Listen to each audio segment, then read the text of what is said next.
Hey kids, you're listening to a couple of annoyed grunt boys, and this is the 138th Simpsons podcast.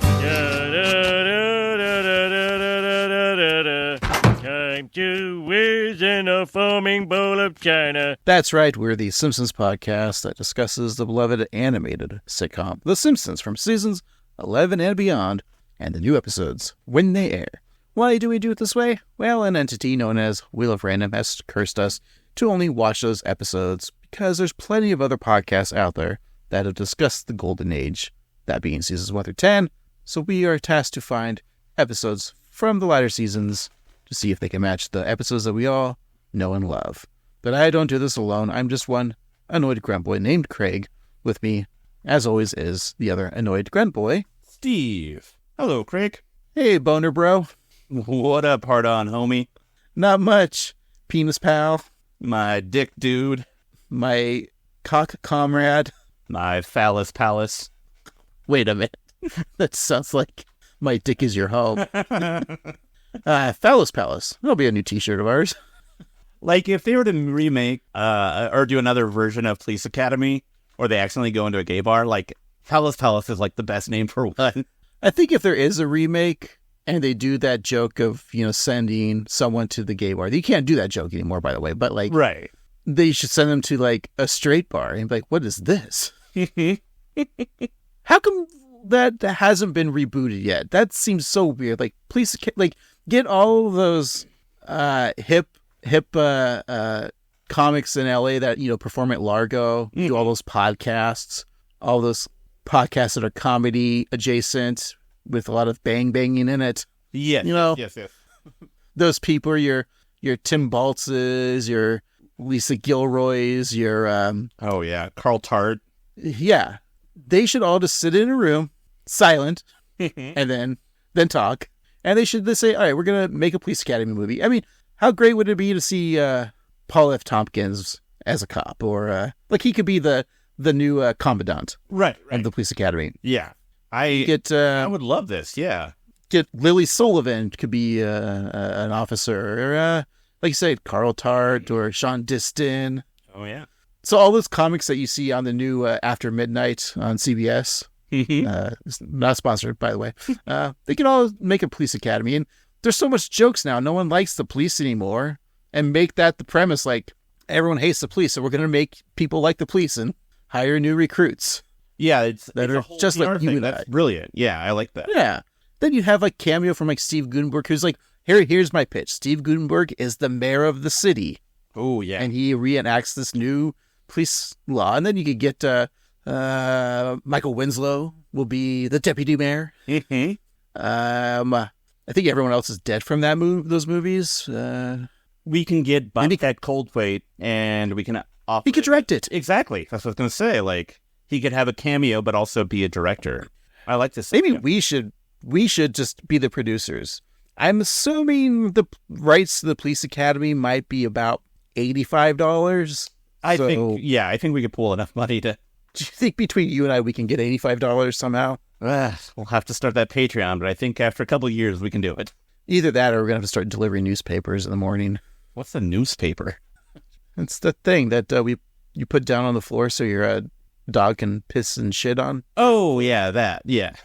No, Steve, we don't have the rights to Police Academy yet.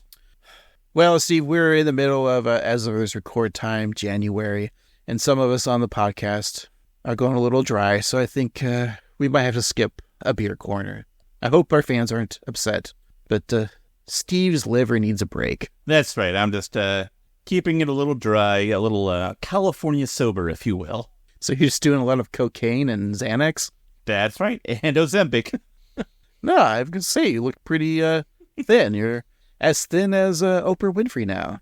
That's right, and as wealthy. Maybe Oprah can buy the rights to the Police Academy franchise. Yeah, we can set it in Chicago if she wants. That's fine. You know who probably will buy it will be Tyler Perry. Which, he should. Yeah, I could see that. Tyler Perry's Police Academy? That actually sounds like a great movie. That people would line the streets. That would be a hit immediately, I promise you. I want to move to Atlanta, live in his compound, and help him make it. All right. If anyone knows Tyler Perry's phone number, email us 13simpsons@gmail.com. Yeah. And if you know Medea's phone number, maybe you can call her and she can hook us up to Tyler Perry. Whatever works. Oh, the first thing in Tyler Perry's Police Academy is he's going to release Medea from jail. That's right. Could you just imagine, like, there has to be one cameo as him as Medea, like, joining the force, just as, like, a, quick Oh, yeah. cameo. No doubt about it. Great. Yeah, no doubt. No doubt can do the music. Mm-hmm. You have the All right. made silent, and then no speak and play. Yeah. Movie writes itself. Wow, we're not even talking about what we're supposed to talk about, and that's The Simpsons. So I think we should actually just shift gears and talk Simpsons, because that's what our podcast is called, Talking Simpsons. That's right. We're just a couple of annoyed grunt boys talking Simpsons Around Springfield. around Springfield, and we got a 4-finger discount here. All right, Steve. We're going to go back in time to the year that time forgot. That was 2003. December 7th, 2003, Steve. As a culture, what are we watching in the cinemas? Well, at the time, one guy was running all over the theaters. That guy was Tom Cruise. And that movie, the number one movie in the box office, was The Last Samurai. I believe I watched that movie, but it's not good, right? I don't think it is. And I know that there's some controversy as to why Tom Cruise is starring as The Last Samurai, which I think explains in the movie, but I don't know that I ever saw it. I think I could easily Google the plot, but that's so hard to reach my keyboard right now. Yeah. But wasn't it that he wasn't he didn't paint his face to look Asian or anything like that? I know that. Right. No, in the movie, he is a white person who is in Japan. But yeah, was he like a Civil War soldier? Mm-hmm. Hey, I found a review, Steve. Roger Ebert gave the film 3.5 stars out of 4. So really liked it. He said, it's beautifully designed, intelligently written, acted with conviction. It's an uncommonly thoughtful epic. Wow. Steve, if we ever get the Patreon off the ground, would that be one of our Patreon exclusives? Like, we watched the movie that was popular at the time of the episode we're reviewing? That could be fun. That sounds daunting. It does. It could nothing, but could be a lot of fun, too. And a lot of episodes, too. If this is the number one movie this week and maybe the week before is also or next week it's the same movie, then we wouldn't have to do the podcast. We would just re-release that episode. Right. Or do we do a commentary track so that listeners have to watch the movie while we talk over it in MST3K style? So we give us several hours of work as well as the listeners several hours of work. Well, we wouldn't have to write show notes or anything. We just have to write jokes. That is true. Might not be a bad idea. It would be a bad idea, Steve. Yes, you're right. Yeah. Okay. Well, Craig, when we were, cruising to the Samurais, what were we listening to on our audio devices? Well, it was the Billboard Hot 100. We had a Stand Up by Ludacris featuring Showrunner. We always do the Hot 100. Mm-hmm. But there's always the alternative charts and country charts. How come we never look at those, Steve? Oh, yeah. Definitely do that. How do we do that right now? On air, live. Yeah, well, look it up. Old school style Billboard. I'm on Billboard.com right now, and they have a category for TikTok Billboard Top 50. I'm thinking when the new episode airs of The Simpsons, we cover the TikTok Billboard Top 50, so then we could get the TikTok listeners. I like it. As of this we're recording this, Misty by Leslie Gore was number 2. So it's just old songs. That's kind of funny. Just kids discovering older music and then putting it in the TikTok. Wow, that's crazy. All right. So the number one song on the Billboard Hot Rock and Alternative Songs for 2003, December 7th is Know Your Enemy by Green Day. Wow. Steve, I'm going to mention Green Day later in the episode, I think. I think you might. Okay. Does it have the country? I can do that. Or do you have to is there a scroll down button to make it simple? You would think, but no. But I can get it, no problem. The number one song on the Billboard Hot Country Songs for December 6, 2003 is I Love This Bar by Toby Keith, who would later have a chain of restaurants called Toby Keith's I Love This Place. Do we have any in Portland? don't think so. Maybe in Gresham or the surrounding cities. Remember back in the old days of this podcast where we used to like go through like lists of like what happened and everything on that day? Oh, yeah. That took like maybe half an hour of time. Yeah. I'm glad that doesn't happen anymore, you know? And our episodes were somehow shorter then, too. So we'd have like a 45-minute episode, and like 30 of those minutes would be like, well, there was a new tax bill passed in this day. But now we're this streamlined, smooth-running machine that you hear now. Well, Mary J. Blige on December 7th, 2003, Queen of Hip Hop Soul, weds record producer Kendu Isaacs in Jersey, Steve. So she probably got married and then went home and watched The Simpsons. That's right. What did you watch? Well, she probably watched this episode, which was Today I Am a Clown. After Krusty admits he had never had a bar mitzvah, he hires Homer to fill in as guest host on his show during the ceremony.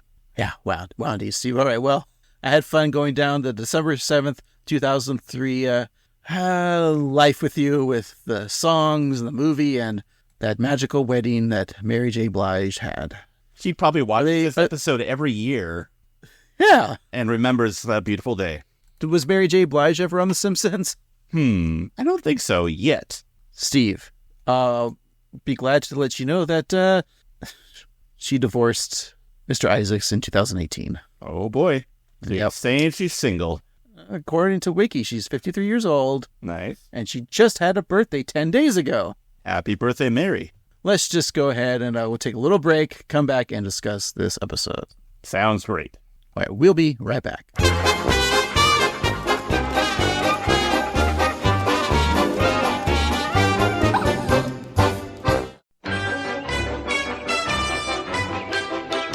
And we're back. Today we're talking about Today I Am a Clown. It's the 6th episode of the 15th season, originally aired December 7th, 2003. It's episode 319 in the show's run. The nerd code is FABFO1. It's written by Joel H. Cohen, directed by Nancy Kruse, and your showrunner is Al Jean.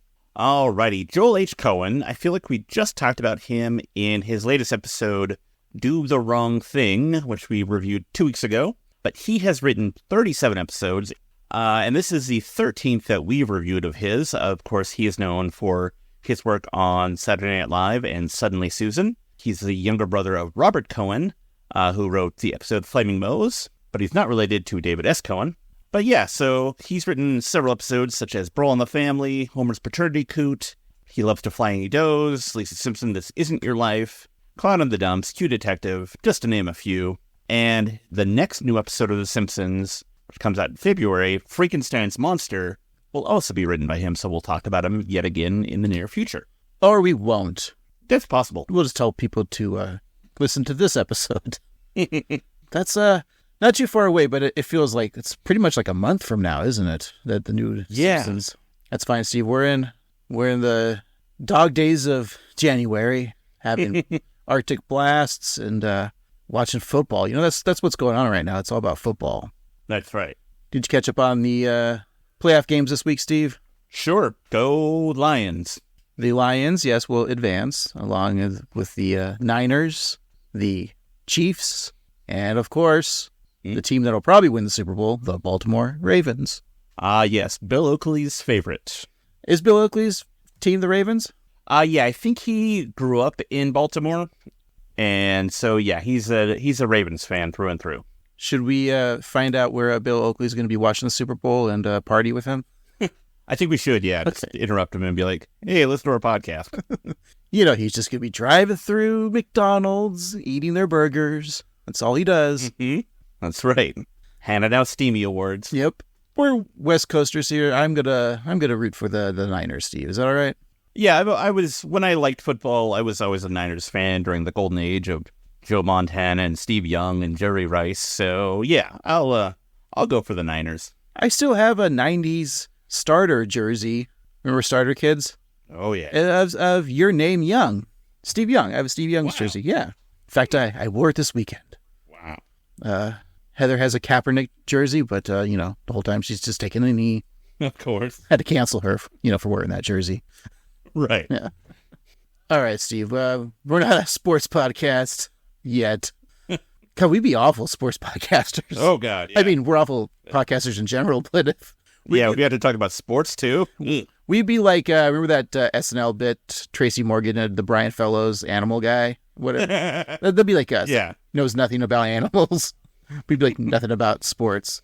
I know majority of sport knowledge I have is like baseball and hockey, but comes to anything else, I'm like, I have no idea. Yeah, I know a little bit about hockey and a little bit about basketball, but yeah, I don't have any expertise. So, well, it's a good thing. I'm quizzing you right now about basketball, Steve. So, what is the field they play on called? And it's not a field. I believe, much like lawyers and tennis players, it's a court. You got that right. Okay, what's the color of the ball they use? Primary. Why, color. I do. It's not a primary color. That's true. I think it's a tertiary color. But I believe that basketball has the honor of being the orangest of balls. True. And what are the stripes colored on the ball? Traditionally, I believe that they are black. You're 2 for 2 right now. What does NBA stand for? Not bad, Argentina. Not bad.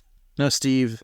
The NBA, National Basketball Association, stands for inclusivity and, all around support for all human beings. Well, that's good of them. Yeah. All right. And last question. What TV family, have they ever done a basketball episode? I'm trying to think of They did the one where Mark Cuban, where Monty buys, Mr. Burns buys a basketball team. Oh, yeah. We reviewed that one. Yeah. All right. Well, let's just review this episode. Okay. Steve, we have a chalkboard gag. That's right. It says, over 40 and single is not funny. Yeah, because it's fun, not funny. Exactly. And I guess we're examples of over 40 and not single, also not funny. What are you talking about, Steve? I just turned 27 yesterday.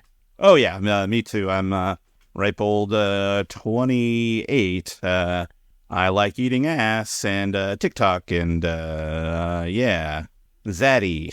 Yeah, 23 Skidoo. Exactly.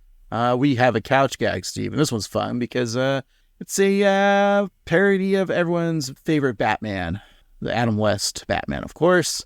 So they slide down a pole, and we have Homer's Batman, Marge's Catwoman, but I can't tell if that's Eartha Kitt, Lee Merriweather, or Julie Newmar. And then we have Maggie and Lisa, Batgirl. And then Bart is Robin, the boy wonder. Later, will become the teen wonder. And then finally, the adult failure. Steve, who's your favorite? Old Dick himself. Yeah, Steve, who's your favorite Robin? You got Dick Grayson. You got Jason Todd. You got Tim Drake. You got Damian Wayne. Oh. You even have Stephanie Brown at one point. And do we dip into the Dark Knight Returns-averse? Oh, yeah, that's true with JGL. Not the Dark Knight Nolan movies. I'm talking about the Dark Knight Returns, Frank Miller. Oh, right. With, what was her? Carrie Kelly. That's right. Carrie Kelly as the Robin. I think my favorite Robin would have to be Williams. The man who killed himself. Much like Robin's parents. I mean, they didn't kill themselves, but they died. Yeah. Let's see. Did I miss any Robins? I said Dick. There was someone named Julie Madison from one issue of Detective Comics number 49 in March of 41. But the citation is needed, Steve, here on Wiki.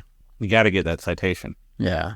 And I got them all. There's Matt McGinnis from Batman Beyond. You have Robert Chang from Batman Digital Justice. Then you got Bruce Wayne Jr. Oh, yeah. And there's Deathwing. I'm done reading, Steve.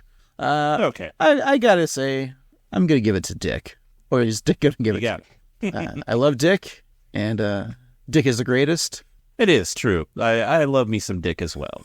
But let's just move on. So our episode begins, as it always does, with Homer waking up, slipping his feet into those fuzzy bear slippers, and singing a song about urinating to the tune of Johnny Cash's Ring of Fire. He sings, "Time to whiz in a foaming bowl of china." Before he can whiz, though, in said foaming bowl of china, he discovers that there's a line to the family bathroom. Although, don't Marge and Homer have their own bathroom in their bedroom? That's what I was wondering. Maybe Homer broke the toilet and it's not fixed. That makes sense. Yeah. So Marge is in front, followed by Bart and then Lisa, who comments that whoever's in there is sure taking their sweet old time. Homer asks for cuts from Bart, and Bart declines, but he does allow Homer to have back cuts, which puts Lisa at the back of the line, and back cuts are such an elementary school thing that I remember. Oh, yeah. Did you ever have, did you ever have bathroom issues with your family? Weird way of putting it. Yeah. Growing up, we did live in a house with just one bathroom, so there was some time when we did have to wait. Although I do remember as a teenager, my family managed various hotels and motels, and so there would be times when one of us would have to use a bathroom, and we just go into one of the rooms and use it and then mark it as dirty and have the keepers clean it. It's pretty horrible. Yeah. You should have just gone into, like, actual tenants' rooms. Like, don't mind me, I'm just going to use your shitter. Pardon me, just need to poop. And leave the door open, staring at them, just asserting dominance. How's your stay?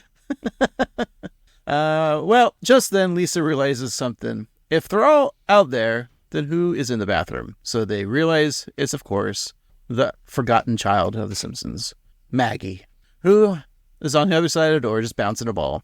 And Marge begins to freak out because her youngest is trapped inside the bathroom. But Homer has a plan. So he tries to pick the lock with a wire hanger.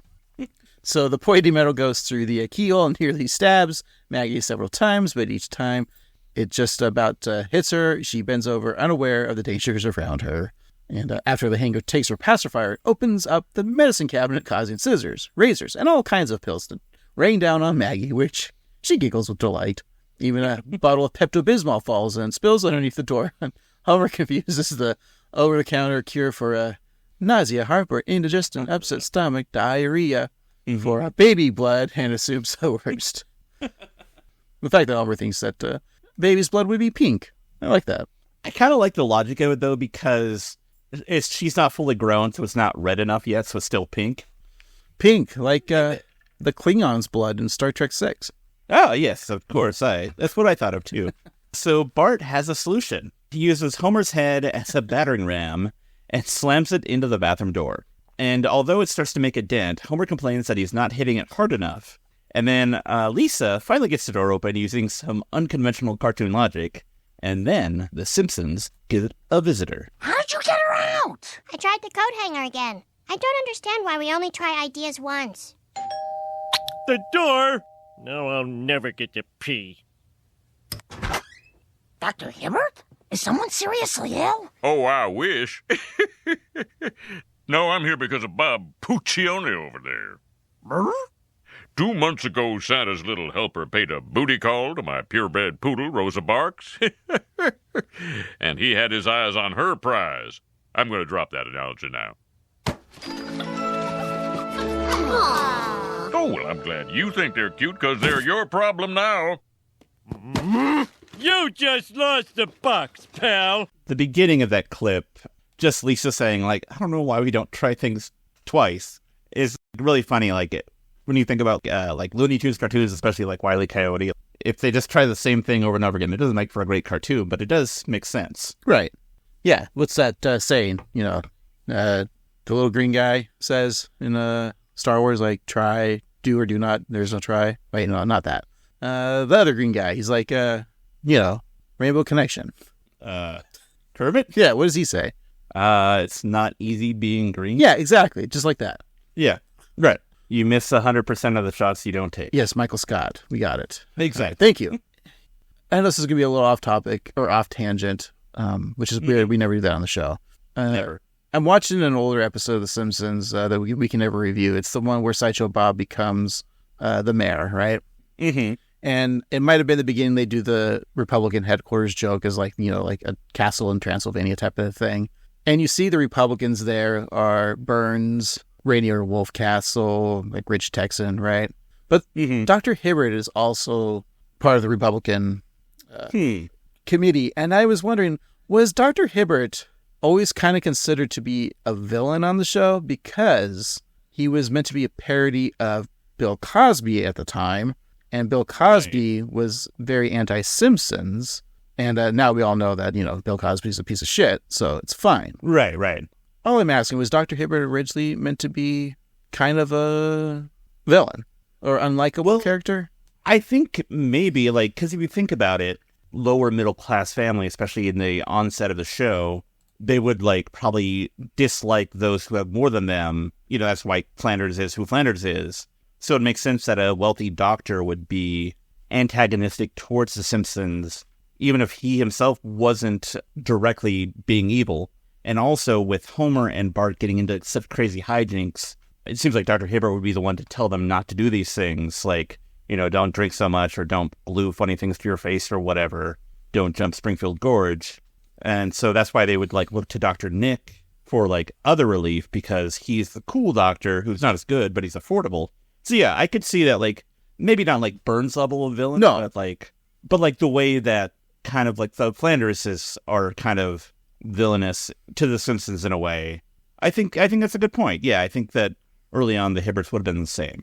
Yeah, but, you know, there's never been, like you say, a point where the Dr. Hibbert's ever done anything malice or, you know, I don't think anyone's ever watched The Simpsons and go, Dr. Hibbert's a piece of shit.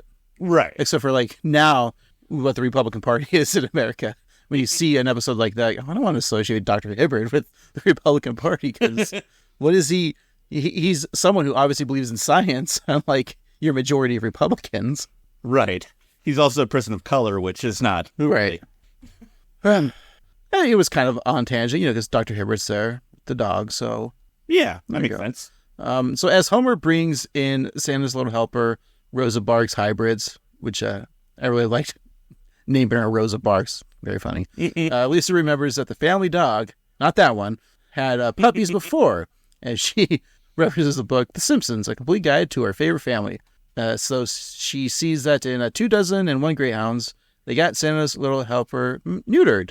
When Marge asks Homer about getting the dog fixed, he flashes back to taking Santa's Little Helper to the clinic and giving him one last night that his Wang would never forget.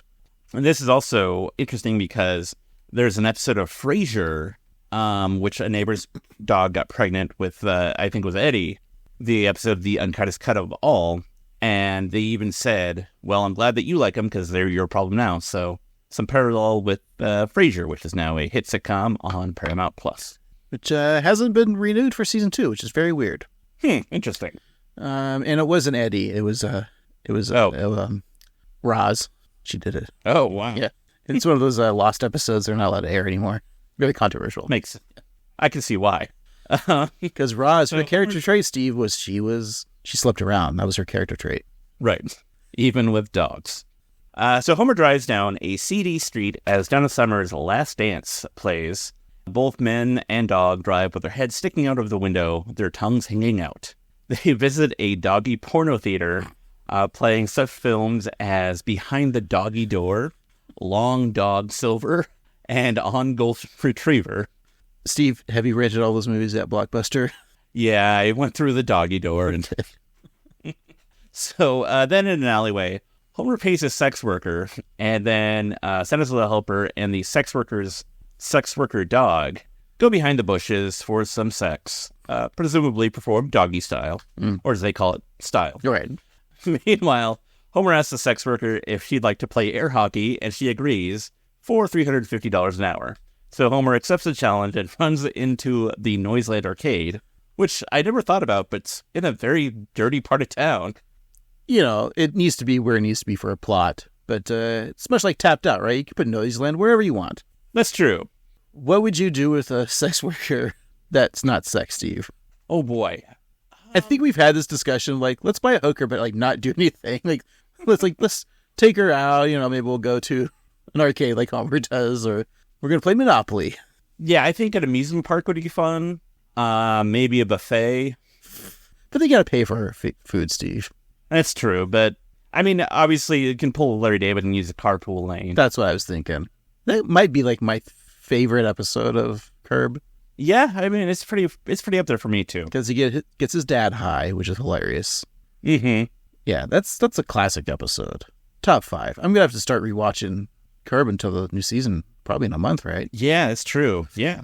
The end of Curb. All right. Well, we'll never get to The Simpsons end.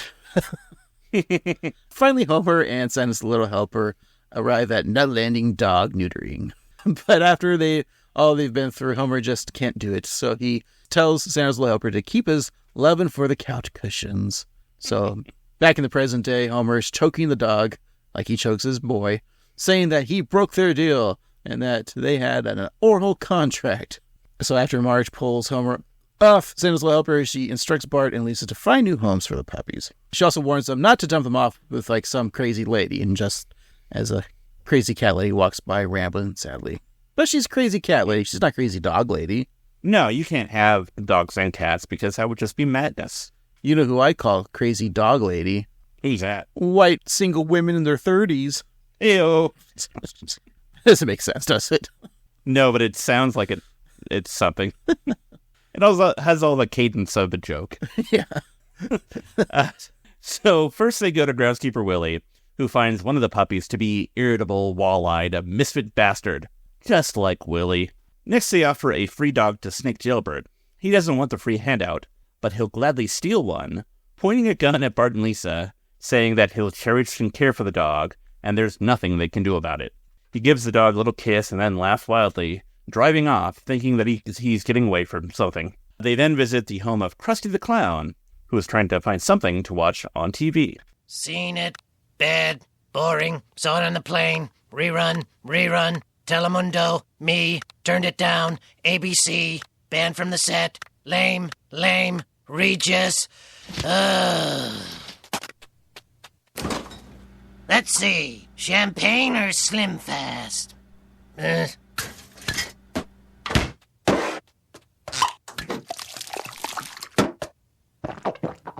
Boy, that really passes the time. Want a puppy? He's at the peak of cuteness. Oh, you could nuzzle me all night. That's enough. I said that's enough. All right, Steve, here you go. There's a bottle of champagne and a can of Slim Fast. Enjoy. A Slimosa. It just sounds like you're going to have a diarrhea all day with the champagne. Yeah. Slim Fast. It's like, it's not bad. No, it's kind of like an egg cream, but worse. Because, you'd have diarrhea and a headache. Yeah. Who's Regis? You say Regis, lame. Do people know who Regis was? Oh, I don't know. It's funny how big he was for 2 or 3 years. That was more than that. I mean, Regis and Kathy Lee. Sure. And his relationship with Letterman. Yeah. Who Wants to Be a Millionaire? That'd be during the height of this, yeah. Wasn't he Joey Bishop's sidekick on the Joey Bishop show? Yeah, and he had an album of his own too. But yeah, at this time in 2003, I think this is when Who Wants to Be a Millionaire was on 4 nights a week. Who's the host of Millionaire now? Isn't it is it Joey Behar, or is she not even doing it anymore? Meredith Vieira, I think. Oh, okay. I could be wrong though. I have not. Is it still even on the air? I wonder. I think it's a daytime show. Yeah, that makes sense. Well, Regis Philbin was a TV personality who was married to Kelly Ripa. That's right. And then she divorced him to marry Michael Strahan. And then they got divorced. And now she's married to Mark Consuelo. Yeah. Was she was also married to Ryan Seacrest for a bit, right? And then I think they so. got divorced. Okay. Right. Because that's how it works, guys. If you're two hosts on TV, you have to be married. That's right. That's why we don't have a TV show. Right. It's because our wives would get mad. Right. You watch SNL, Michael Che and Colin Jost, they're married. Yep. To each other. David Letterman, Paul Schaefer. Married. Jimmy Fallon and Steve Higgins, married. Mm-hmm. Fred Armisen and Seth Meyers, married. Yep. Jimmy Kimmel and his cousin Sal. I was going to say Guillermo. Oh, yeah, Guillermo. That's what I mean. That's what I'm thinking of. Yeah. And then Taylor Tomlinson, she gets married to 3 people and then divorces them. After Midnight, Steve. That's the name of the show. It's a show. A show. Yeah. Well, she used to be married to Chris Hardwick, right? Mm-hmm. Okay. Hey, so besides, we're talking about Regis, but, there's other shows like Krusty flicking through. There's a Lance Murdoch jumping through a ring of fire. Remember Lance Murdoch? Oh, yeah.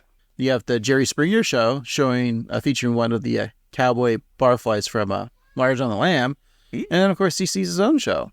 Krusty takes his new puppy on a walk, which leads him to the neighborhood he grew in. The Jewish street has all sorts of businesses, such as Circle K for kosher, Mart, Kmart. LL Beanie bargain basement for fine yarmulkes. The I Can't Believe It's Not Treyas bakery. A man selling DSL from a cart offering high-speed connections. Steve, is DSL still a way to get internet? I don't think so. I think it's all Wi-Fi. I mean, you can't plug your computer into a telephone line anymore? I mean, I guess you could, but I don't know how. Your house probably has phone outlets. I think it might predate those. So your house is sold is before phones, and then never got upgraded to phones. No, your house has a phone line. I'm sure it does. I just never noticed them because I haven't had a landline in like 25 years. Well, maybe you should get one. I should. Can chat on the phone with my Con Air cellular phones. You could call radio stations and request songs. Yeah, I can ask. Guess you can't do that on a cell phone. Yeah. All right, what else we got, Steve? We have Fantastic Shlomo's Barbershop with Peyos trims. And for those who are not aware, Peyos are the little curls that are on Hasidic Jews' heads. And then another man in a cart selling Brazilian waxes. Velvety smooth Brazilian waxes. So Krusty then discovers the Jewish Walk of Fame. And so while he's stepping on Woody Allen's star, he tells his puppy to go on Sandy Koufax's star because Krusty lost 10 grand when Sandy wouldn't pitch on Yom Kippur. And Krusty, he did 5 shows that night. They then tried to find his star.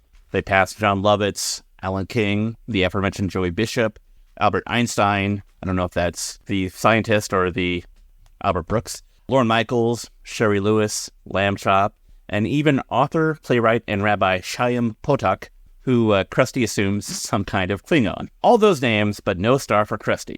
He visits the offices of the Jewish Walk of Fame, where the chosen get chosen, and he goes to get to the bottom of this. Well, of course you deserve a star, Krusty. Let me just ask you a few questions. Full name? Herschel Pincus Yerucham Krustofsky. Good. Circumcision? And then some. Date of Bar Mitzvah? Well, you see, the truth is, I never had one. No Bar Mitzvah? In the eyes of God and the Springfield Jewish Walk of Fame Committee, you are not a Jewish man. Now, see here. Do you know how much I donate to the B'nai B'rith? Actually, I do. Goodbye.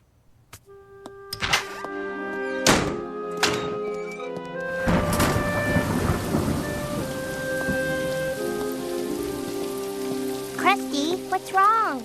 I just found out I'm not Jewish. Oh, I was turned down by all those country clubs for nothing. Well, you're still my hero. So what? Everything's changed. I thought I was a self-hating Jew, but it turns out I'm just a plain old anti-Semite. They have so much to discuss. Oh. Circumcision, and then some. I'm going to start using Steve. Looks like they're outing Rainier for being a Nazi. That's right. He belongs in the Republican Party, definitely. Oh, yeah, definitely. I think especially because he is kind of stuck in being 90s Arnold. Because, like, Arnold Schwarzenegger now, even though he's still a Republican, has become more progressive and, you know, a bit more liberal with his views and his marriage as well. But I think that the idea of Rainier Wolfcastle is kind of stuck in the 90s vision of Arnold Schwarzenegger, who was, like, maybe assumed to be a bit more problematic. Why is there jingling bells in your background? I'm sorry. Producer Milo was getting a little restless, so I was trying to keep him occupied to prevent noise, but then, in fact, made more noise. All right, well, Krusty sits on a bench telling Bart and Lisa the reason his life is so empty, he never had a bar mitzvah. So Bart tries to cheer Krusty up by showing him that he's a clue in the People's Magazine crossword puzzle listed as unfunny clown. So it's 6 letters across. Steve, what name could also fit there? 6 letters. Gallagher. Well, see. I think there's more letters than Yeah, you're right. in that name. Yeah. Trying to think of other clowns.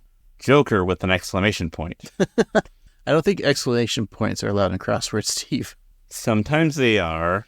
If it's one of those weird Wednesday day or one of those weird Thursday days that Will Shorts goes crazy, you don't know what you're doing, and then you have to look it up, and they're like, "Oh, I'm an idiot," because they put like exclamation points are like 3 letters in one square, and then it pisses you off. For theory, yeah. Maybe that's what this one is. Batman would fit, but he's not a clown. No, Joe Coy. Sounds like Joker. Yeah. All right. Lisa explains to Bart that Bar Mitzvah is the most important event in a Jewish boy's life when he reads from the Torah and becomes a man. Krusty agrees with Lisa, calling her a little shitska. Without a rite of passage, he's just a boy with a prostate the size of a goat's head. But Lisa, she's confused. Krusty's father is a rabbi. Why wouldn't he have had a bar mitzvah? And Krusty isn't sure, as he's lived a hard life and there's big gaps in his memory.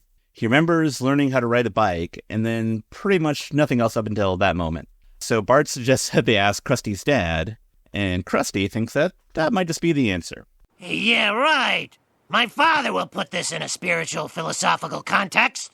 I'll tell you why you didn't have a bar mitzvah. It's because you're a putz. Everything is a joke to you. I was afraid you'd make a mockery out of the whole ceremony, like you're making a mockery out of me right now. Maybe I am, but you can't argue with the laughs. So what? It's not my job to make kids laugh. Yes, it is. You're a clown. Oh, without a bar mitzvah, I'm nothing. Krusty, you can still have your bar mitzvah as an adult. That'd be great. Are you sure that's kosher? There's nothing in the Talmud that forbids it. How do you know all this stuff? I have a Jewish imaginary friend. Her name is Rachel Cohen, and she just got into Brandeis. Wonderful. Since this is a podcast, you can't see anything, but when Krusty's dad, Rabbi Krustofsky's talking about, he's making a joke, he's just behind him doing all these funny faces.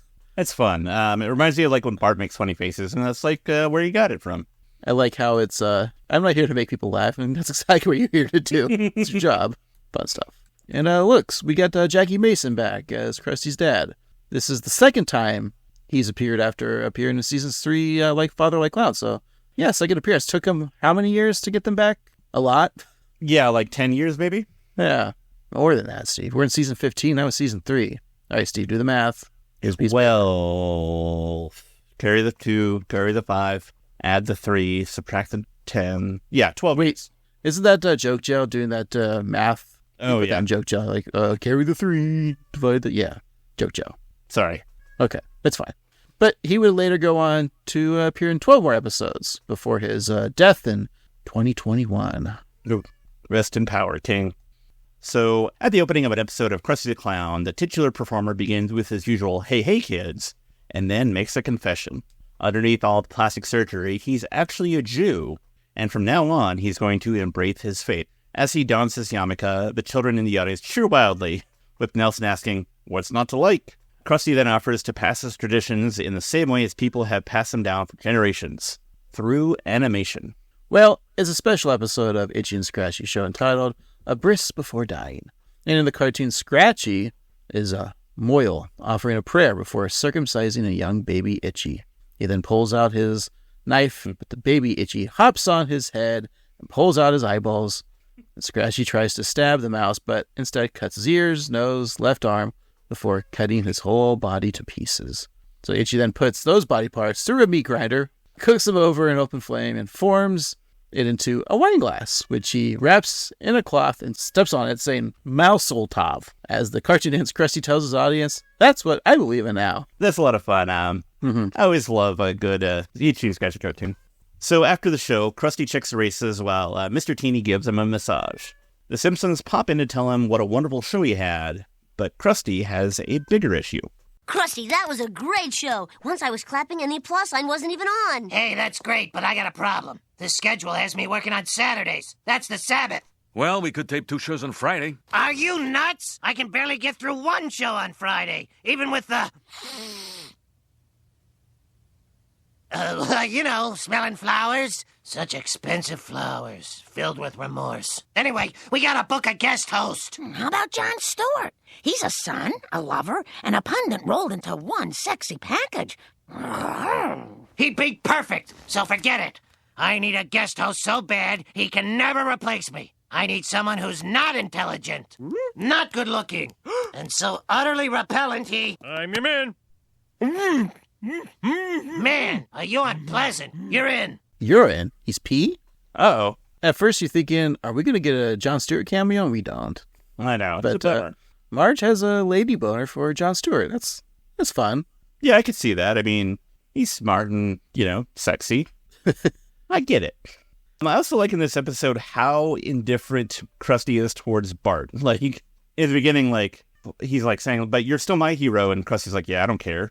And then here it's like, Bart's like, hey, what a great show. I was laughing even when the audience side was on. I was like, okay, but like, yeah, I don't care. Like, I just like that, even though that they've been through so much together, Krusty could not give two shits about Bart.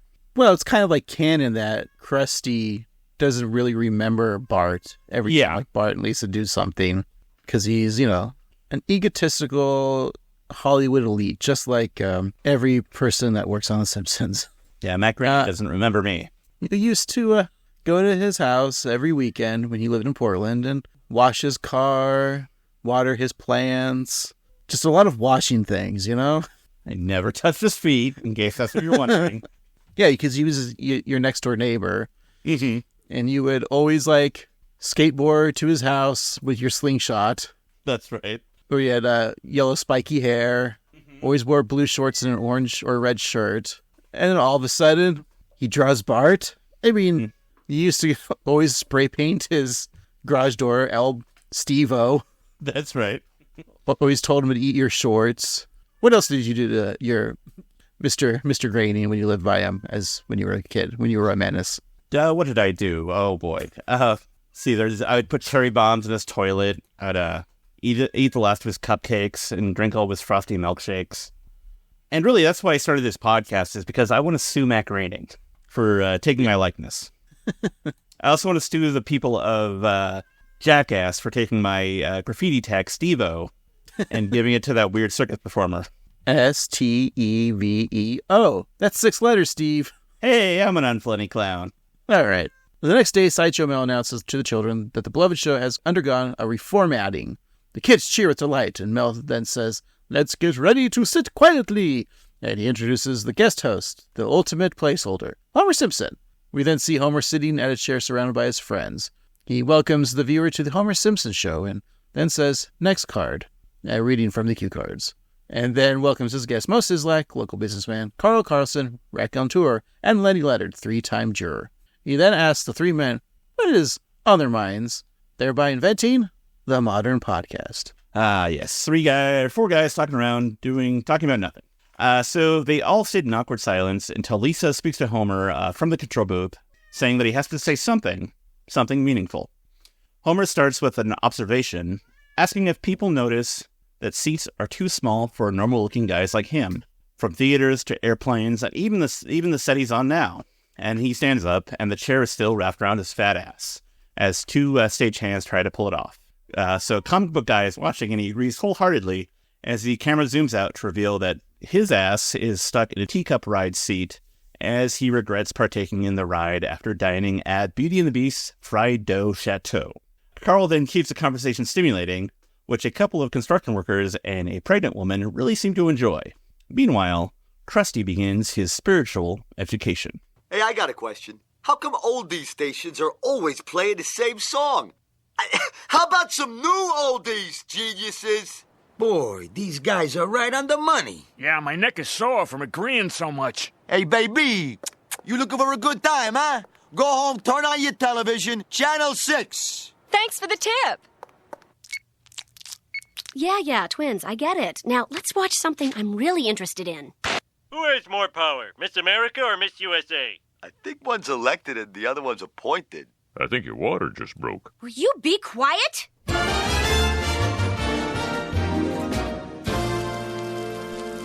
Now, you can't mix milk and meat. You got that? And on Christmas Day, you must eat Chinese food. And pork is strictly forbidden. Uh-oh. All these rules. I feel like I'm in a strip club. First of all, I like his sandwich with the whole pig in it. But also, I love the construction workers. Actually kind of helpful for the lady. You think they're going to be all sexist and catcally, and they're just like, hey, watch this. You'll enjoy it. It's nice. Yeah, hey, I got a good time for you. It's the joke of being unexpected. Mm-hmm. The punchline, which is, you're expecting what you just said. Exactly. Yeah. But, Carl's right. Come on, oldies. Make a new oldie. See, I agree with you, but also now, classic rock stations are playing Nirvana. So, I don't want oldie stations to remind me of how old I am. Yeah, because, when we were kids, you had oldies, which was, Everly Brothers, Old Elvis. That was considered oldies. Mm-hmm. Buddy Holly. And then you have, classic rock, which of course was like the Stones and the Beatles. You could have oldie stations could play the first couple Beatles albums, but then classic rock stations would play after Rubber Soul. Right. Or Revolver. And then you had our music, which was, you said Nirvana, Pearl Jam, the grunge era. What's really weird is speaking of that, oldies, Green Day is going on tour and they're going to play Dookie. And that album is 25 years old now, which seems really weird. Yeah, that's weird. That would be considered classic rock now, right? Yeah, because when you say 25, you mean 30. Oh, is it 30 years? Jesus. That's an old album. Yeah. But it was cool. Didn't the CD case was brown? I think it might have been, and you had all that fun artwork. Yeah. Yeah. Is it just because it shows our age, but it's one of those albums I think is every song is a hit, much like Weezer, Blue. That's exactly what I was going to say. If I had to list my albums of the 90s where it's all filler, no, or all killer, no filler, those two albums to me, and weirdly the Breeders album, the Breeders album, the one with Last Flash on it. Yeah, Cannibal, yeah. But yeah, because if I think of 90s, it's Alanis Morissette, Jagged Little Pill, I also feel is a banger of an album. Yeah. They were all hits. But I think it's just shows our hit. It's because we had 4 albums and we listened to it. But the Green Day, you would hear all those songs. Yeah. On the radio. I mean, even Nevermind, Nirvana still is kind of one of those albums too. Mm-hmm. Or even the Nirvana Unplugged album, I feel everything on that album we heard on the radio. Right. But even before we were born, you had the Ramones first album, I think is a banger. Mm-hmm. And of course, Steve Miller Band's Greatest Hits. And Eagles' Greatest Hits, Volume 1. That's right. How did we get to this tangent? Oh, because of Carl. There you go, Carl. Yeah. What was... There's another one that came to me being old was, I think, Lady Gaga, Poker Face, right? Mm-hmm. And I think that song is 16 or 15 years old now. Oh, God. Yeah. Because in my mind, that's a new song. Yeah. It's I'll listen to this new artist, Lady Gaga, but now she's on TV commercials, hawking arthritis medication or something. You're oh, man. I don't know if it's arthritis medication, but it's some sort of medication. Right, yeah. Why is she hawking some pharmaceutical commercial? It's so weird. We're old. Yeah, Harley Quinn herself. Mm-hmm. So as Homer receives his makeup in the dressing room, producer Lisa asks what he wants to talk about on the night show. And isn't it funny, last week when I was making, what do you think this episode's about? Didn't I say Lisa would be a producer? Yeah. Or something? Yeah. And it kind of came true. They all became backstage people on the show, Bart and Lisa. Well, Lenny offers to raise an issue, and Homer wonders why Lenny is being so formal, as he is Homer's go-to guy. Lenny laughs and then asks for a small cost of living raise, and Homer ponders this, and then begins the show by introducing his new panelists, and Lenny's replacement, Barney Gumble. And Barney complains about the brightness of the stage lights and asks them to be moved. So then the next show, we see Homer and the panelists, and no more Barney. It's Disco Stew. Stew's drinking from Lenny's mug, saying that Disco Stew knows his place. So Marge watches from backstage, saying that her husband is a power-mad star. Maybe now they can get that padding that goes under rugs. And it's funny, because in this, you're watching that, you'll see that her dialogue doesn't match up. And evidently they changed it to whatever it was, and it was in the commentary, which I did not listen to, but yeah. Well, I didn't listen to the commentary because I don't think I have season 15 DVD. Yeah. I might. I'm not sure if I do. I know it's too difficult for me to get up and look. Yeah, so. No troubles. I wonder, I tried reading her lips, but of course it's animation, so you can't really read lips. I wonder if it was just a joke that wasn't funny, or maybe it was controversial and they had to cut it, and the internet won't tell us, Steve? No. All right. Let's just imagine what she said. They can afford to get Bart circumcised. I'm going to go to find out what was going on in December of 2003.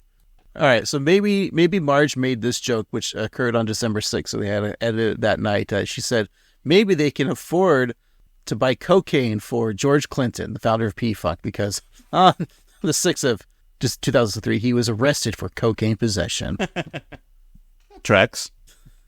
There's a fun story about whenever George Clinton would visit Portland, Oregon, the town which he lived in, he would have his roadies go out into the streets of Portland to find crack dealers so that he could have crack before his show. So, yeah, that tracks. All right. Well, that's what Marge said then. Alrighty. We'll just say that. Yeah. Okay. So meanwhile, Krusty continues to learn to recite from the Torah, impressing his father enough to earn a Dr. Brown soda, which, I don't know if you've ever had a Dr. Brown soda, but they're delicious. I just send some folks from the network pay Krusty a visit. Krusty, you know Diane, Stu, and Jeremy from the network? Hey. Krusty, we've got some bad news. We think you're super talented. Oh, God, you're canceling me! Krusty, TV is a fickle business. You've had a good run, but Homer Simpson's a fresh face, and You're not doing this fast enough. You're fired, too. No!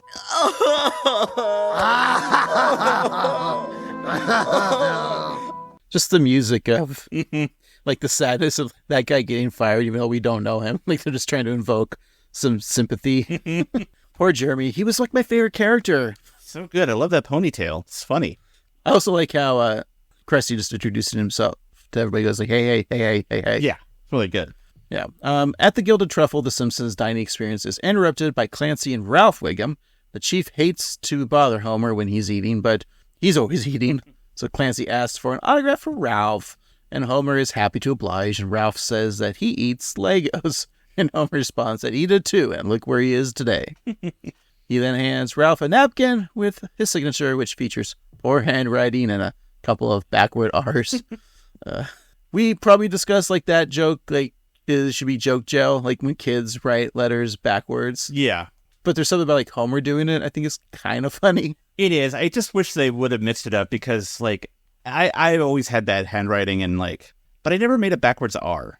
I'm literally doing it right now. It's difficult to write letters backwards. Yeah, and like I'm gonna write R is not like yeah. I'm gonna do capital A but backwards here. It's too difficult. I can't do it. Okay, now just make it easier for yourself. Do a backward H. Again, can't do it. Letter I. Capital or lowercase? Capital. But even with the like serifs? Yeah. Nope, can't do it. Letter M. Nope. W. I could do upside down M. Oh yeah. No, it just looks like a W. Damn it. Yeah, see, it's hard. Yeah. So Homer loves that everyone enjoys the show. So does Lisa, saying that he has tremendous power. Maybe now it's time to put it to good use. Homer agrees and then imagines Abe Lincoln at Ford's Theater. Homer tells the 16th president to duck, and as John Wilkes Booth comes in brandishing a gun, Homer karate chops the back of the would-be assassin's neck. Abe Lincoln shakes Homer's hand, thanking him, and this image replaces Lincoln's face on the $5 bill. Lisa interrupts Homer's fantasy, which is very funny, to say that he should really, that his show could say something that really means something and could change the world for the better.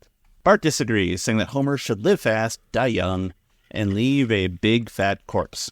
Homer thinks for a moment and then comes to the conclusion that he took Bart's advice last week, so he supposes that it's Lisa's turn. And so I was just curious, and the episode from the week prior is the Fat and the Furious, which we have yet to review, but basically Homer fights a bear because he and Bart buy the same thing for Marge for Mother's Day, and then he exchanges it for a machine that makes cotton candy, and then he makes a big cotton candy ball, and the bear wants it. And so I don't know that he actually took Bart's advice, but I just wanted to connect it to see. Congratulations, Steve. Thank you. Maybe next time you can watch the episode. Maybe next time. Homer then excuses himself to have another fantasy in a book depository in Dallas, Texas. And Lee Harvey Oswald aims a rifle just as Homer and Abe Lincoln arrive at the scene. Homer offers to hit him low as Honest Abe hits him high. So they beat up Oswald, preventing the death of JFK and changing the course of America forever. That's fun. In the middle of nowhere, a trailer sits. It's the world headquarters of the Fox network. Inside, Krusty pleads with the Fox executives. And since his own network dumped him, maybe he could find a new home at Fox. The Seuss from Fox aren't so sure. Meanwhile, Homer tries to cover some more heady topics. Oh, I'm sorry, Krusty. People aren't interested in stars anymore. They want reality. Way ahead of you. How about a show where girls think I'm a millionaire? But what they don't know is I'm rife with disease. Okay. How about one where I move in with a poor family and laugh at them? You see me? Okay, how about you televise my bar mitzvah? Live! Please, you people are known for taking chances on crap. You know, we've had a great time in this show, riffing on small, unimportant subjects. Now, wait a minute. Dirty words you can spell on your calculator is a very important subject. Boobs. That's just like what girls got. Well, that's all over now. From now on, we will focus solely on important issues. Every year, the gulf between rich and poor nations gets larger. Yet the IMF insists on unrealistic debt repayment schedules. This is like, what am I watching? John Oliver now? With Homer? Yeah, it's a bummer. It's like, oh, this is useful information that's kind of sad. It's like you start the show, you're like, it's going to be a half an hour of fun jokes. First 5 minutes, you're laughing. They're like, oh, man, the world sucks. And now to your main topic tonight. Childhood death. But then it ends, with them like making a bird of the century, joke. Right. Such a good, weird show that makes me happy and sad at the same time. Like The Simpsons? Exactly. I also like Mo discovering boobs on the calculator. Just like what girls got. And, some boys. And, the non-binary folks, too. And especially maybe 2 hosts of not popular Simpsons podcast. Exactly. We got B cups at least. I'm rocking a nice D. Oh, yeah. Well, at the Springfield Retirement Castle, Abe and his cohorts watch Homer's show saying, it stinks. Grandpa knew Homer would blow it. So he goes to change the channel, but the remote is on the floor, just out of reach. He then gives up saying that the remote control may as well be in China. Do you ever have, moments of lament where, you drop your remote, behind the couch, you're just like... All the time. My wife and I tend to watch a lot of TV in bed, and sometimes, the remote will get lost in the covers. I'm just like, this will work. But did you set the timer to make sure it turns off? Oh, yeah. Every night, gotta set that timer. That's right. What do you, 30 minutes, 40 minutes, 50 minutes, 60, 120? Whoa, I'm not Matt Pinfield. I think 30 minutes is probably good. Too long, I just want to keep on watching, and then I don't go to sleep. I think we're 40.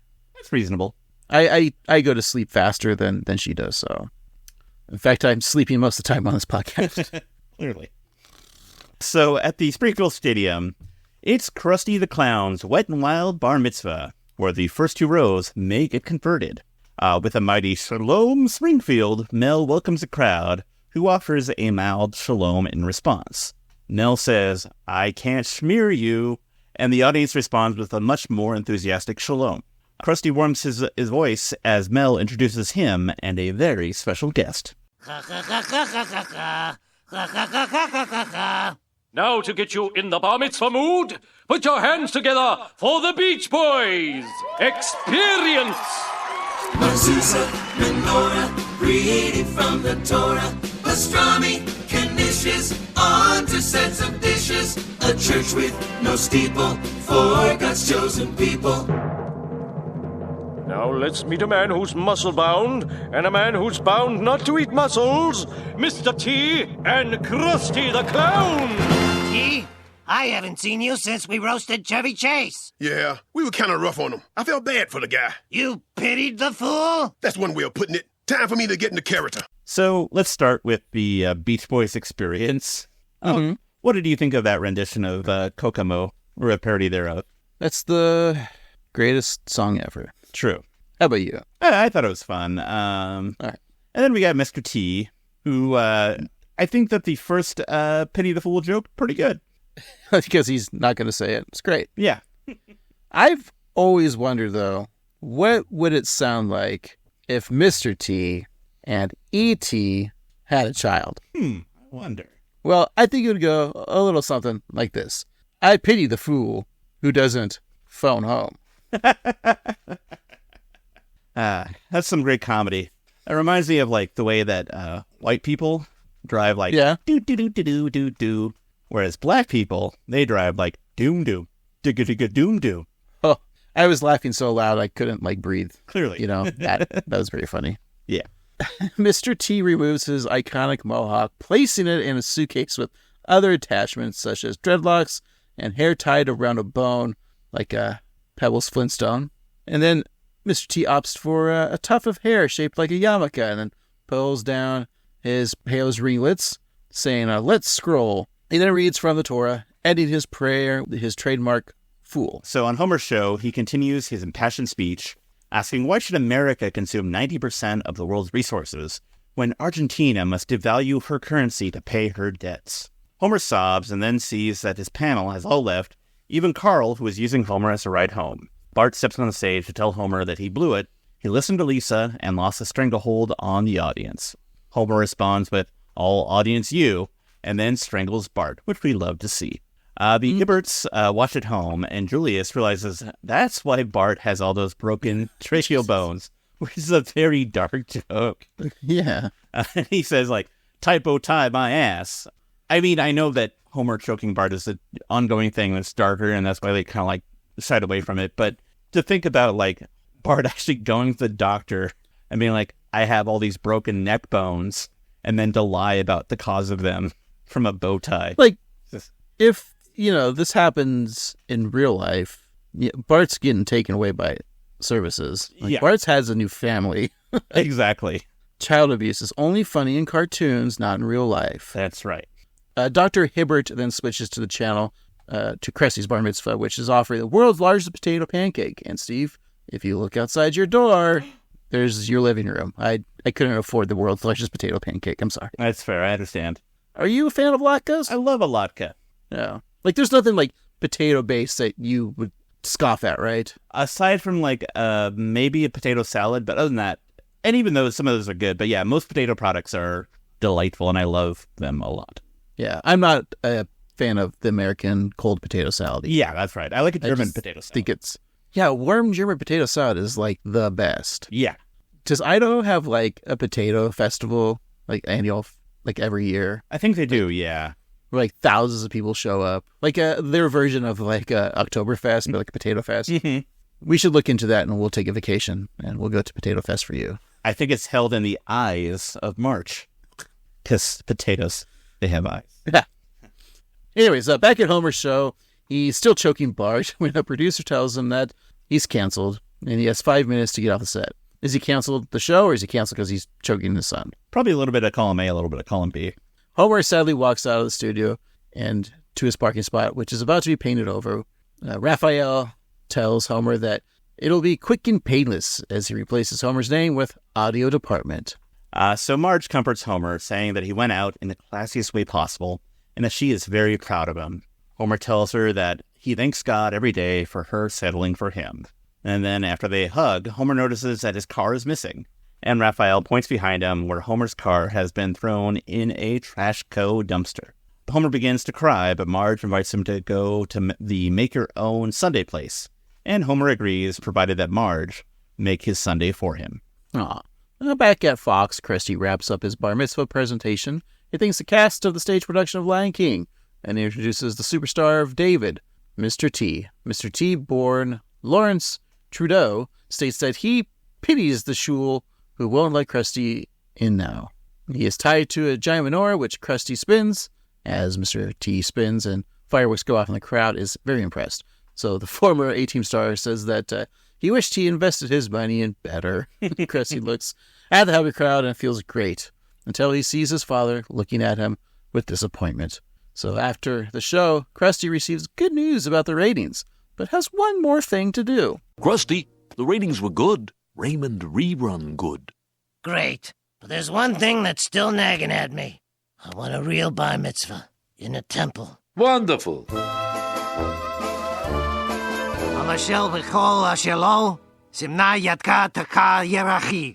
I'm hungry. Are they married yet? They're not getting married. Then whose garter is this? I was trying to hit the dentist. And now, finally, I am a man. I pity the fool who didn't bring an envelope to this bar mitzvah. So 3 pity the fool jokes. What would Homer do if he found out that garter was Patty's or Selma's? Be pretty disgusted, I think. Yeah. Did who got your wife's garter? Did she do that tradition? No, at your wedding? Yeah. We both find it creepy and weird. It is weird, right? Yeah. That is, yeah, that's so weird. You're surrounded by family. And yeah, I don't know. It's just a weird thing. Like, sometimes they'll remove it with their teeth or whatever, and it's just like, ew. And I'm trying to think. I don't think I've ever been to a wedding where that happens. My brother's third wedding, he did it, and weird. Yeah. Like the throwing of the bouquet, I think is fine. Yeah. But then you're like, why am I going to throw this? It costs thousands of dollars. That's also true. Like, you spend so much money, and you don't want to, like, waste anything. Yeah. Well, Steve, I don't want to waste our listeners' time. So let's go ahead and take a break and then come back and wrap up this week's episode. How about that? Sounds great. All right. We'll be right back.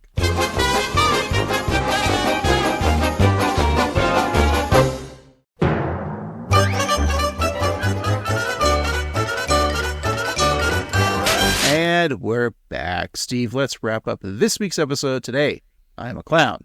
We'll talk about some of our favorite jokes, some scenes, maybe give an MVJ to a character that we thought was deserving of that, which means most valuable jokester. Then we'll give a nice little review, find out what we're watching next week. But before we do that, we like to take something from this episode and say, here's a gift, an item from this episode that I think my co-host would love. And while there's many things that I'd like to give you from this episode, Steve, I was walking down the Jewish district of our city, and I thought, Steve could really use a Brazilian from a Jewish man at a cart. So, Steve, here's a gift certificate to a Brazilian by this Jewish man at his cart. Wow, that's amazing. But wait, there's more.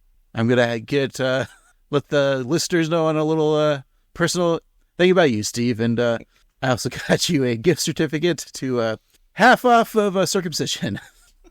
Thank you. So you can have your bris. And it's half off, the coupon. Yeah. I'm sure it'll be a cut above the rest. That's all. Well, Craig, I appreciate that. It's coincidental that you got me, you're walking down the street and you got me a Brazilian, because I got you a Brazilian streetwalker. That's right. I got you your own sex worker to take to the arcade. And plenty of tokens, so you can play air hockey, or, you can play, you can play Tekken 2, Street Fighter, Big Buck Hunter, Guitar Hero, whatever you want. I really am into the air hockey, so I appreciate that. Yeah, I think it'll be fun. All right. Maybe we could have a double date, Steve. Sure. I'll let you play with my sex worker. That's very kind of you. At air hockey. Right, yeah. That's what I'm trying to say, yeah. All right, Steve, hey, did you have some laughs? Did. Tell us about them. Well, let's see. I really enjoyed some of the sillier stuff from this episode. The construction workers catcalling the lady, telling them to watch this show that they'll enjoy. The pregnant woman who's impatient with Dr. Hibbert. The fantasies of Homer, I think I really liked with him and Abe Lincoln. Just so goofy, so much fun. I liked how frustrated Krusty's dad was when, Krusty was like, is that Kasher? I thought that was fun. I think that my MBJ is probably going to be Homer in this one because of his silliness. As I recall, last week, you hated Homer, so he won you over this week. That's true. You're right. All right. It's funny because, last week I felt that Homer wasn't necessary to the plot, and here I think that he really helps it, and I feel bad for him because he still hasn't peed. Yeah, I like the joke of him hosting the show, and it starts off bad, but then he starts getting into really interesting geopolitical discussion. It's not stupid I like beer and bowling, but it's actually wanting a conversation. I think it's just kind of trying to be like a Bill Maher at that time. Yeah. I was questioning Dr. Hibbert, but I think he had some fun lines, especially in the beginning. The Dr. Hibbert isms, naming his dog Rosa Barks was funny. And then the darkness of, that's why those bones in Bart's necks are broken. And, fun celebrity appearance by Mr. T, right? Yeah. Itchy and Scratchy cartoon was great. Oh, yeah. And the cat calling construction worker, that joke is great, too. So, you know what? I'm going to give it to Itchy. Congratulations, Itchy. You get your MBJ. First MBJ, I think, on this podcast. I think you're right, and well deserved, too. But, hey, where's Itchy's, penis? What's he going to circumcise? There's nothing there. That's true. I mean, maybe it went up inside of his body. Is that what mouse dicks do? It's a new documentary from Disney. What do mouse dicks do? Oh, well, I just now put that together. There's two famous mice in the Disney, you got Mickey and you got Itchy. That's true. Yeah. Wow. There's got to be. Would there ever be a world where they do how on Disney Plus they do those little shorts every now and then? Is there ever going to be a Mickey meets Itchy short? And they both kill Scratchy? I mean, they can do it now with Mickey being in the public domain, kind of, or at least Steamboat Willie. So they could do the Steamboat Willie. Oh, come on, Matt Groening, get off your ass and draw this for us. Yeah, that'd be great. You too, Algene. Don't you draw the show? Is that what a showrunner does on this? I assume so, yeah. Or they just like take the episode and run on a treadmill. Is that what they do? Yeah, that's why they're showrunners. I figured like they take the finished product and run it to a theater, and then they play it, and then they videotape it on their phone, and they upload it to the internet. Yeah.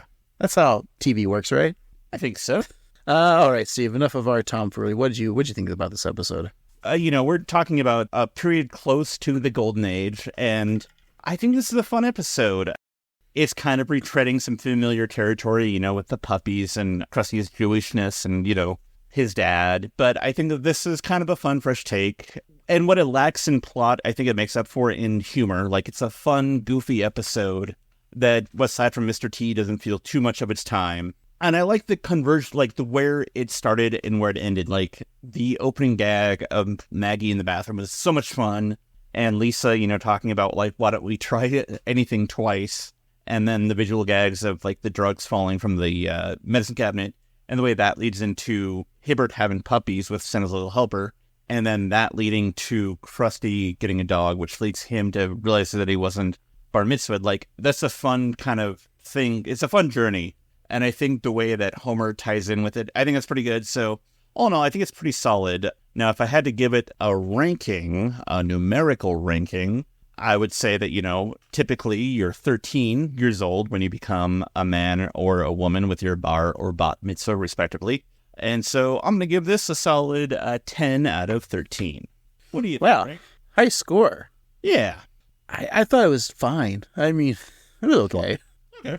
I liked, there was a couple moments in it that were enjoyable. Yeah, I'm just going to give it an okay. That's fair. There's my review. It's okay. I did enjoy Homer's TV show. I think that was kind of interesting. You know what? No, it's better than okay. It was decent. I mean, I get what you're saying too, though, because it's not that it was like the best episode ever, but I felt it felt comfortable and familiar. Like, it just felt like I was like not a person who does a Simpsons podcast, but I was just putting on the show that I like, The Simpsons, and watching some episodes. It was, not like the star of the show or like not like the best show ever, but it was just like it was an okay one. So yeah. Yeah. There's nothing in this episode that is offensive. I mean offensive, not like, offending someone, but I mean like joke jail type of jokes or of the time jokes. Yet, there might be things that put it in this time period, like the Regis joke or Jerry Springer, that sort of thing. But and it's also like a fun, like, callback to old episodes of The Simpsons with Krusty's dad returning, and then also talking about the episode where Santa's Little Helper has dogs, which is a fun episode. So yeah, it's a nice continuity, growing continuity episode. So it's good in that respect. And yeah, of course I'm going to watch this again. And I think Mazel Tov, that's what I'll say to it. Mazel Tov. Or Mazel Tov. Well, if I had to give this a ranking, I'm going to rank it out of, Steve, how old do you think the Torah is? Oh boy, it's got to be at least 70 years old. 70? Yeah.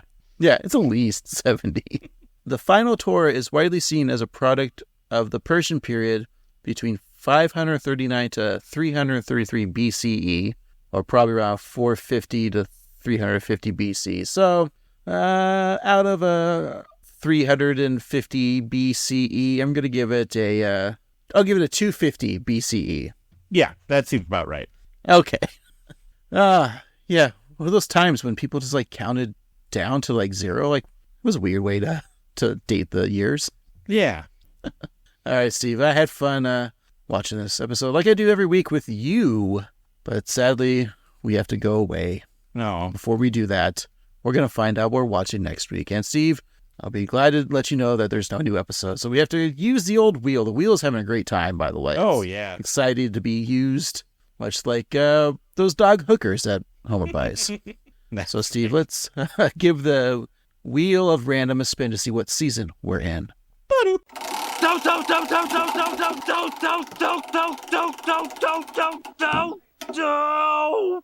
We have season 25. Season 25. All right, Steve, are you excited to see what episode number it is? Oh, boy. Are you? Yeah, I am. Very excited. All right, well, spin the goddamn wheel. Oh, yeah.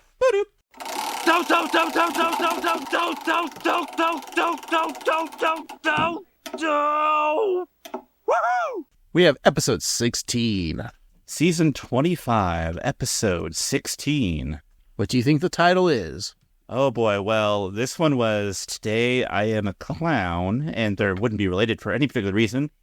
25, 16, 25, or 6 to 4. Chicago. Saturday in the park, man selling ice cream. I think it was the 4th of July. Born on the 4th of July. Tom Cruise. Cruising. Huey Lewis. I'm going to say it's hip to be yellow. Well, great title. Yeah. But sadly, it's not. Ah. But you said hip to be yellow? Mm-hmm. I'll have you know, Steve, the word to is in this title. Oh, boy. So you're halfway there. Nice. It's called You Don't Have to Live Like a Referee. You don't have to live like a referee. Steve, what do you think this episode's about? Oh, boy. Well, that is like a take on a very popular Tom Petty song. You don't have to live like a refugee. However, I, as a Simpsons fan, know that he was in another episode, so it's probably not that one. But I'm going to go out on a limb and say that somebody does some refereeing. I'm going to say that Lisa wants to be a soccer star, but she's not very good. So she ends up being a referee instead. And Homer's upset because for some reason he is coach of, let's say, Milhouse's team. And Lisa makes a fair call, but Homer thinks that he's being screwed over. And then in a B plot, Bart is selling orange slices that are injected with steroids, much to the delight of the players, but to the horror of the parents. You're right, except for Bart's injecting the orange slices with Milhouse's semen. Oh. Instead. Yeah. Everything's coming Milhouse. Now, of course, you're all wrong, Steve. Well, here's the synopsis from the Simpsons Wiki. It's like a long paragraph, so bear with me. Pressed for a topic at Springfield Elementary School speech contest, Lisa gives a speech where she praises Homer, that's her dad, his honesty and integrity as a soccer referee. A video of her speech goes viral on the internet, and FIFA officials recruit Homer to referee the World Cup in Brazil. The Simpsons family go to Brazil again? Wow. Where Homer is quickly lauded by commentators for his fair and honest officiating. However, his integrity is quickly put to the test by the bribery attempts of local gangsters seeking influence the outcome of the World Cup. Wow. Meanwhile, Marge struggles to learn enough Portuguese to make herself understood in Brazil. Steve, do you remember this episode? I do not, but I think it's a bold move. You know, we love Sports Folder here on this episode, or on this podcast, but like one of the most maligned episodes of The Simpsons is the Brazil episode.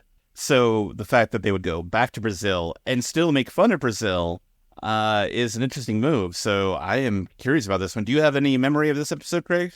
No. I'm wondering if they bring up that episode in this episode. I mean, I gotta assume they have to, right? Yeah. Well, Schwartzwelder didn't write this, Steve. Like he wrote that one. But we have Michael Price writing this with good old Mark Costco man himself. Mark Kirkland directing it. Yeah, originally aired March 30th, 2014. That was like last year, right? 2014? Yeah, I think so. I think. It really feels that way. I mean, thinking about where I was, like, it was like, yeah. Right, where you're at now? Pretty much. No, I think I was in my studio apartment. Oh, yeah. But, I mean, I was still with Laura, and like, yeah, it doesn't seem like that long ago, so it's weird that was a decade ago. And then, and only 2 years after that, America will be finally great again. That's right. All right. Hey, everyone. Thanks for listening. Come back next week. We want to entertain you some more. But you can entertain us if you want by contacting us on social medias like Threads or Instagram or YouTube at 138Simpsons, or email us at 138simpsons@gmail.com. And hey, if you're so kind, go to your favorite podcasting app, leave us 5 stars or the equivalent, but you don't need to write a real review, just write a review that is all about your religious experience and how you came to find what your perception of God is. And hey, while you're there, click the microphone on that podcasting app and leave us a voicemail. You can ask us a question, do an impression, or just tell us whatever the hell you want. And check out our TeePublic site, which is tpublic.com/user/AnnoyedGrandBoys for some merch. Hey, everyone, thanks for listening. Tell a friend, tell an enemy, tell your moil, tell everyone that you know who circumcises you daily to listen to our podcast. We need more listeners like you. That's right. Thanks so much for listening, and tell everybody that you know, and then tell some strangers too. Go outside, post a piece of paper like you see on like telephone poles, like for like free guitar lessons, but just post a sign and say, listen to our podcast, and then take a picture of that and send it to us. That's right. It's free advertising. Yeah, that'll be fun, right? Yeah. Okay. All right, for this week, I've been Annoyed Gruntboy Craig. And I've been Annoyed Gruntboy Steve. And remember, boobs, just like what girls got. It's not my job to make kids laugh.